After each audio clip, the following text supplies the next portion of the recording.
So hi అండి, ఇది April month day 4. ఈ రోజు మార్కెట్ చూడండి, మార్నింగ్ ఓపెన్ ఇక్కడ ఓపెన్ అయింది. ఫ్లాట్ షార్ప్ గా పడింది. ప్రీవియస్ ఏదైతే గ్యాప్ ఉందో ఇంచుమించు దాని లో వరకు వచ్చింది. దెన్ మార్కెట్ లో ఒక పుల్ బ్యాక్ లాగా తీసుకొని దెన్ మార్కెట్ షార్ప్ పడింది. సో ఈ రోజు నేనైతే ఎనీ హెడ్జ్ పొజిషన్ క్రియేట్ చేయలేదు, అంటే సెల్లింగ్ ట్రేడ్ ఎక్కడ క్రియేట్ చేయలేదు. ఎందుకంటే మార్కెట్ ఫుల్ రేంజ్ లో ఉంది.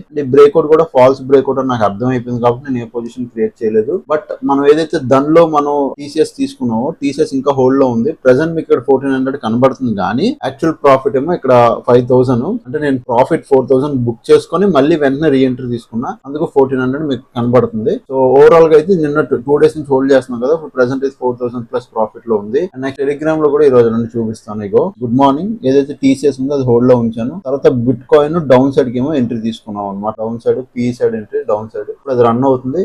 అది కాకుండా నేను ఒక బయింగ్ పొజిషన్ తీసుకున్నాను. ప్రెసెంట్ అది 1700 అట్లా ఎలిజిబుల్ లో 1700 ప్రాఫిట్ నడుస్తుంది, లైవ్ లో నడుస్తుంది. చూద్దాం ఇంక డే ఎండ్ వరకు ఇది ఎంత బుక్ చేస్తుందో చూస్తాను. నేను అలా హోల్డ్ చేస్తున్నాను డౌన్ సైడ్ కి, ఇక్కడ నుంచి డౌన్ సైడ్ కి అనుకున్నాను, ఎందుకంటే గ్యాప్ ఫిల్ చేయడానికి. సో చూద్దాం ఎంత ప్రాఫిట్ బుక్ చేస్తాను. ఓకే, ఇది డే 4. సో డే 5 డే 6 కూడా చూడాలి, ఇంకా కంటిన్యూ సిరీస్ చూడాలంటే ఛానల్ పేజ్ అయితే ఫాలో అయిపోండి. Thank you.